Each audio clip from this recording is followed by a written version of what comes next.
जब कोई व्यक्ति किसी से जबरन वसूली करता है उसको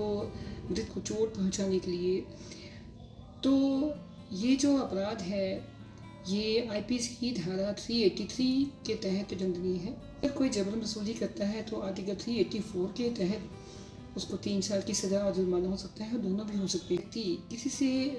जबरन वसूली करता है उसको चोट पहुंचाने के लिए, तो ये जो अपराध है 385 आईपीसी के तहत दंडनीय है, जिसमें सज़ा हो सकती है और जुर्माना हो सकता है या दोनों भी हो सकते हैं। अगर किसी की जबरन वसूली करता है, उसको मृत्यु का भय देता है या उसको चोट पहुंचाने का भय देता है या चोट पहुंचाता है, तो ये जो अपराध है ये आईपीसी की धारा 3 है, जिसमें ये भी 10 साल की सज़ा हो सकती है। ये यहाँ पे जो कोई जबरन वसूली करने के लिए किसी व्यक्ति की मृत्यु का या उस व्यक्ति या किसी अन्य को घोर क्षति पहुंचाने का भय दिखलाएगा या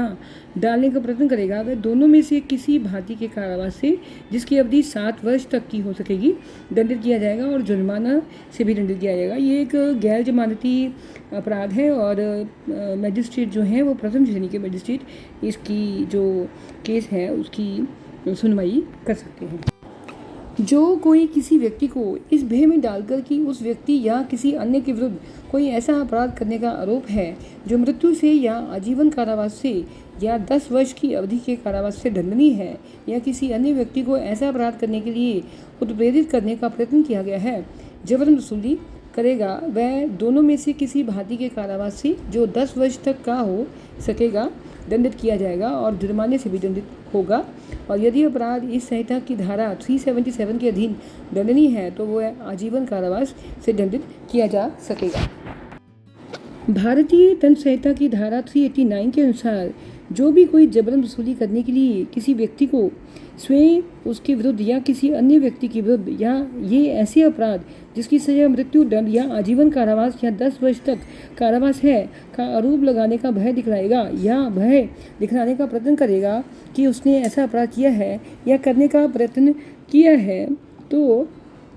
उसे किसी एक अवधि के लिए कारावास जिसे 10 वर्ष तक बढ़ाया जा सकता है से दंडित किया जाएगा और साथ ही वह आर्थिक दंड के लिए भी उत्तरदायी होगा। तथा यदि वह अपराध ऐसा हो तो इस संहिता की धारा 377 के अधीन दंडनीय है तो उसे आजीवन कारावास से दंडित किया जाएगा। ये भी एक मानवीय अपराध है और कॉग्निजेबल ऑफेंस है, संज्ञेय अपराध है। मीन्स कि अगर पुलिस को इसके बारे में पता चलता है तो वो जो रिपोर्ट दर्ज करने के बाद उस पर्सन को अरेस्ट कर सकती है और इसकी जो सुनवाई है क्लास 1 जो मजिस्ट्रेट हैं उनके द्वारा की जाती है। ऑप्शन है ये किसी जो क्षति है ये किसी की प्रतिष्ठा की क्षति भी हो सकती है, उसकी मानसिक क्षति भी हो सकती है, उसकी संपत्ति की क्षति भी हो सकती है।